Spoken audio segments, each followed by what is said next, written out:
नमस्कार, news India में आपका स्वागत है। मैं हूं आपके साथ अतुल प्रताप सिंह। सीधे आपको लिए चलते हैं पटना, जहां पर इस वक्त महागठबंधन का मैनिफेस्टो जारी हो रहा। नाम दिया गया है तेजस्वी प्राण। आईएमएल के नेता श्री दीपांकर भट्टाचार्य जी से।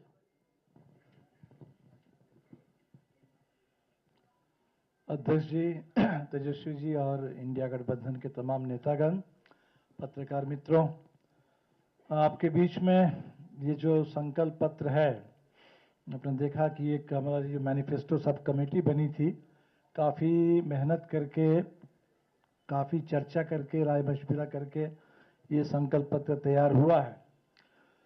तो मेरे ख्याल से बिहार में जो बदलाव की आकांक्षा है लोगों में, और बहुत सारे ऐसे मुद्दे हैं जिन मुद्दों को लेकर के लंबे समय से लोग लड़ रहे हैं, वो जो संघर्ष के मुद्दे हैं, जो मांगे हैं, जो काफ़ी स्थापित है, लोकप्रिय है, आप कह सकते हैं कि उन्हीं मांगों का एक ये संकलन है। बिहार के किसान पिछले 20 साल से लड़ रहे हैं कि यहाँ की मंडी व्यवस्था को जो खत्म कर दिया नीतीश जी ने, वो फिर से चालू हो, किसान को फसल की सही कीमत मिले, वो मांग यहाँ है। बिहार के बटाईदार अपने खेती की सुरक्षा के लिए, बटाईदारों के रजिस्ट्रेशन के लिए, पहचान पत्र के लिए लड़ रहे हैं, वो मांग इसमें है। बिहार के तमाम नौजवान जो सुरक्षित रोजगार के लिए, स्थायी रोजगार के लिए, सम्मानजनक वेतन के लिए लड़ रहे हैं, वो मांग इसके अंदर है। बिहार के अंदर आप देखेंगे कि जो सरकारी कर्मचारी है पूरे देश के पैमाने पर, पुरानी pension scheme, old pension scheme, उसको फिर से बहाल करने के लिए लोग हर जगह संघर्ष कर रहे हैं, वो मांग इसमें है। पूरे बिहार में जो सामाजिक सुरक्षा की बात है, एक नई बात इसमें आप देखेंगे कि जो डिसेबल्ड लोग हैं, दिव्यांग लोग हैं, उनका जो पेंशन है उसको हम लोगों ने अलग किया है। जो बुजुर्गों का बाकी पेंशन है 1500 से उसको 3000 अलग किया गया है। तो हमें लगता है कि काफ़ी बारीकी के साथ अलग अलग तबके की अलग अलग ज़रूरत, अलग अलग मांगों को देखते हुए उसका एक समन्वय बनाने की पूरी कोशिश हुई है। और सबसे जो बड़ा सवाल है कि जो भी इसमें वादा है उसको बिल्कुल पूरा करना है। ये इम्प्लीमेंटेबल है और इम्प्लीमेंट बिल्कुल किया जाएगा। और जैसे ही सरकार बनेगी, फ्रॉम डे वन उससे इम्प्लीमेंटेशन का काम शुरू होगा, ये धरातल पर उतरेगा पूरे बिहार के अंदर। तो हम उम्मीद करते हैं कि बिहार की जनता की जो बदलाव की आकांक्षा, जो लंबित आकांक्षा है, 2020 से ही लोग इंतजार कर रहे हैं कि 25 का चुनाव कब आएगा, कब बिहार में सरकार बदलेगी और कब हमारी तमाम लंबित मांगे वो धीरे धीरे बिहार में लागू हो जाएंगी। तो उसके लिए उस दिशा में एक मजबूत कदम है और पूरे बिहार से उम्मीद करते हैं कि लोगों का भरपूर समर्थन इस घोषणा पत्र के लिए, इसको लागू करवाने के लिए और नई सरकार बनाने के लिए मिलेगा। आप सबों का बहुत बहुत शुक्रिया। नमस्कार। हमारे अंतिम वक्ता हैं जिन्हें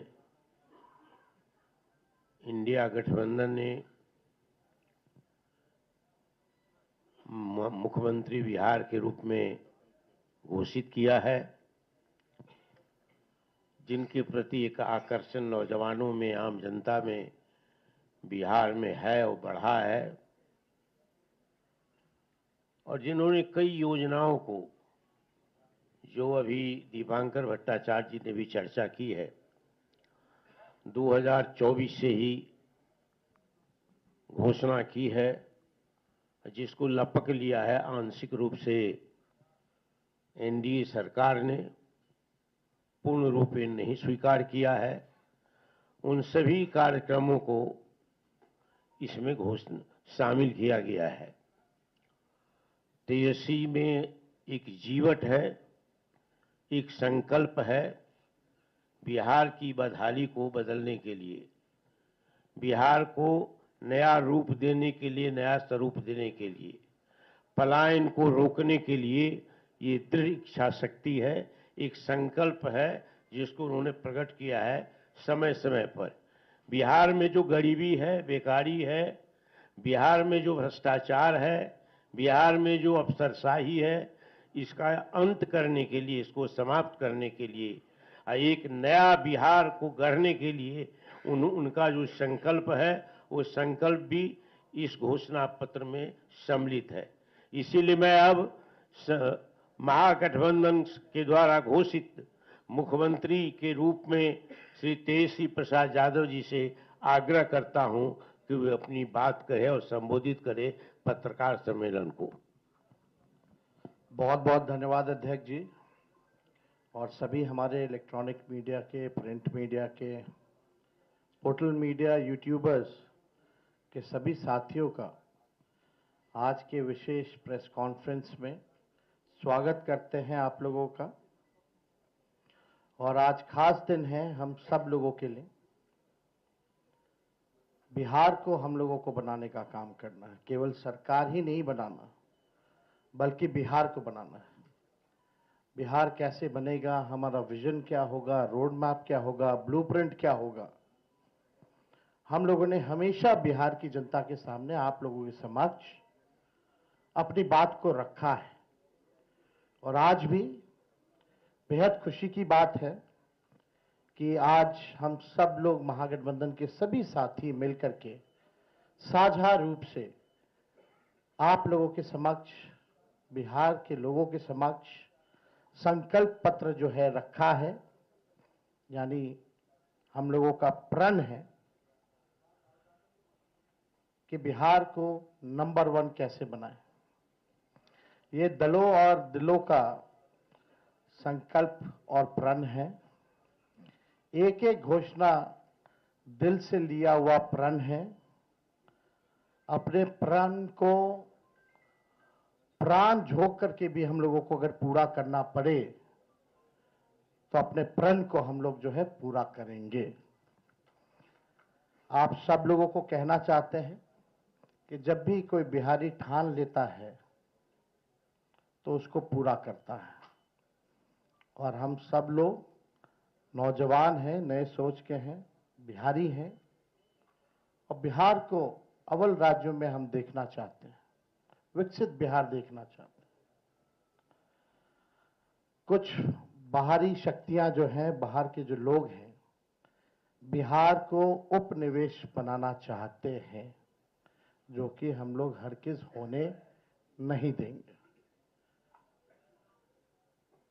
मैं सहानुभूति रखता हूं अपने मुख्यमंत्री नीतीश कुमार जी के प्रति और सम्मान के साथ और बड़ी विनम्रता से मैं आप सब लोगों से कहना चाहता हूं कि बीजेपी के लोगों ने, भ्रष्ट अधिकारियों ने नीतीश जी को पुतला बना करके रखा है। आज हम सब लोग उनकी स्थिति को देख रहे हैं, किस रूप में भाजपा के लोगों ने केवल उनके चेहरे का जो है इस्तेमाल की जा रही है। जैसे पुतला होता है उसी हिसाब से उनको एनडीए में रखा गया है। और अमित शाह जी ने तो पहले ही कंफर्म कर दिया कि अब नीतीश कुमार जी बिहार के मुख्यमंत्री बनने नहीं जा रहे। उन्होंने साफ तौर पे कहा कि अब विधायक दल के लोग, विधायक तय करेंगे कि एनडीए का मुख्यमंत्री कौन होगा। यानी स्पष्ट बात है कि नीतीश कुमार जी बिहार के मुख्यमंत्री नहीं होंगे। ये बात अमित शाह जी ने कहा है और पहले भी हम लोग कहते रहे हैं कि नीतीश जी का इस्तेमाल जो है भाजपा के लोग कर रहे हैं। चुनाव के बाद वो कभी भी मुख्यमंत्री नीतीश जी को नहीं बनाएंगे और वही बात जो है साबित हुआ है। हम लोगों ने पिछले बार 2-3 दिन पहले ही साझा रूप से मुख्यमंत्री का चेहरा कौन होगा महागठबंधन इंडिया अलायंस के तौर पे वो घोषणा किया, हमारे नाम को जनता के सामने रखा।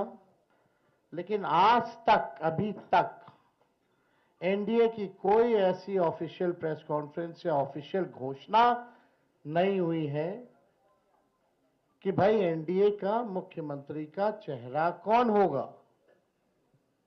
और हम तो शुरू से कहते रहे हैं कि एनडीए में जो लोग हैं, प्रधानमंत्री की बातों को अगर आप सुनो, एनडीए के मंत्रियों की बातों को सुनो, उनकी नेताओं की बातों को सुनो, एक एक शब्द, एक एक वाक्य को अगर आप लोग देखेंगे तो केवल नेगेटिव बातें, नकारात्मक बातें, कोई भी फलदायक बात, चाहे प्रधानमंत्री हो, अमित शाह हो, उनके मुख्यमंत्री हो भाजपा के, या केंद्र मंत्री हो, कोई भी बिहार को आगे वो कैसे आगे बढ़ाएंगे उसके बारे में कोई शब्द नहीं कहा।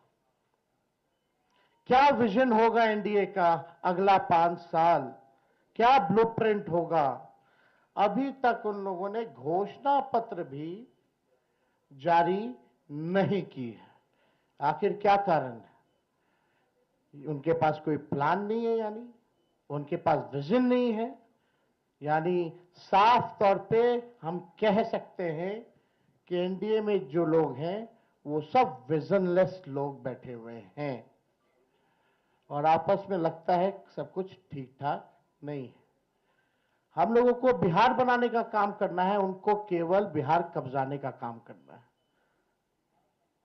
हम लोगों ने देखा कि पहली बार बिहार में ऐसा हुआ कि 1500 कंपनियां जो है सेंट्रल फोर्सेस की जो है लगाई जा रही हैं, और हमको भी पता है कुछ अधिकारी वीसी करके 2-3 दिन पहले क्या क्या इंस्ट्रक्शन दिया गया है, ये हमें अच्छे से पता है, हमारे संज्ञान में है। मैं बड़े विनम्रता से उन सभी अधिकारियों से कहना चाहूंगा कि जिन लोगों ने भी संविधान की शपथ ली है, बिहार को उपनिवेश बनने मत दीजिए, किसी के बात को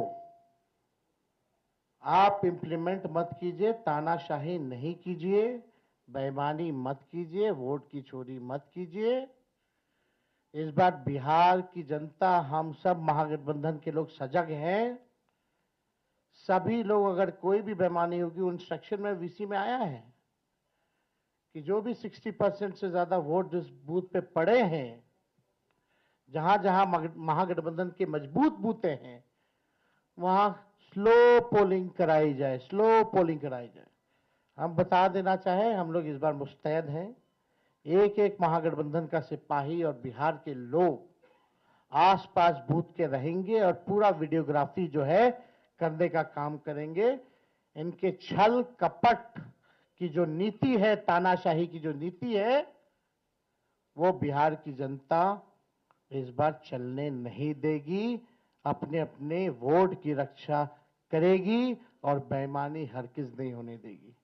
इसलिए हम विनम्र आग्रह करते हैं भाई, जितने अधिकारी हैं, कि भाई ईमानदारी से काम कीजिए, पक्षपात मत कीजिएगा। जो संविधान का आप लोगों ने शपथ लिया है, उस हिसाब से आप सब लोग न्यायपूर्ण जो है काम करने का काम करें। छल कपट चलने वाला नहीं है।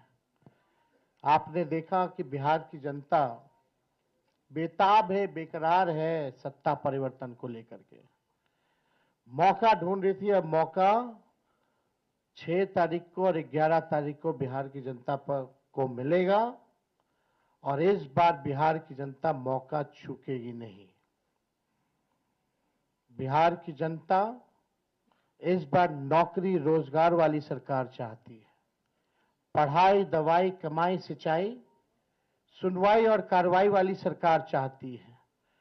कारखाने यहां बिहार की धरती पे चाहती है, निवेश चाहती है, फूड प्रोसेसिंग यूनिट चाहती है, एग्रो बेस्ड इंडस्ट्री चाहती है, आईटी पार्क, SEZ जैसे चीजें बिहार में खुले, वो चाहती है। वर्ल्ड क्लास यूनिवर्सिटी बने, अच्छा शिक्षा में गुणवत्ता, लोगों को, बच्चों को अच्छी पढ़ाई हो, दवा की व्यवस्था हो, सुपर स्पेशलिटी हॉस्पिटल्स बने, किसानों का आय दुगुना हो, मजदूरों को राहत और सम्मान दे, भ्रष्टाचार, अपराध और पलायन मुक्त बिहार की जनता इस बार चाहती है। ये सृजन घोटाले वाले, ये बालिका गृह कांड वाले, जो सीएजी के रिपोर्ट में 70,000 करोड़ से भी ज्यादा घोटाला का जो हुआ है, जो हिसाब किताब नहीं है, बिहार की जनता इन लोगों को सबक सिखाएगी।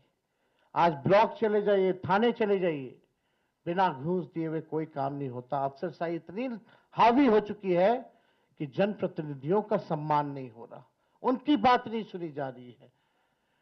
मंत्री तो मंत्री रह गया, बेचारा कुछ नहीं कर पाता अपने विभाग में। विभाग जो है सचिव चलाने का काम कर रहा है। ये अफसरशाही जो हावी हुई है, इस बार बिहार की जनता जरूर जो है बदलाव करने का काम करेगी। तो हम ज्यादा कुछ ना कहते हुए, इसमें जितनी बातें हम लोगों ने कही है, जो हमारा प्रण है, प्राण भी निछावर कर करके अपने प्रण को हम लोग इस बार पूरा करेंगे और बिहार को नंबर 1 स्टेट बनाने का काम करेंगे। बहुत बहुत धन्यवाद आप सब लोगों का। जय बिहार, जय हिंद।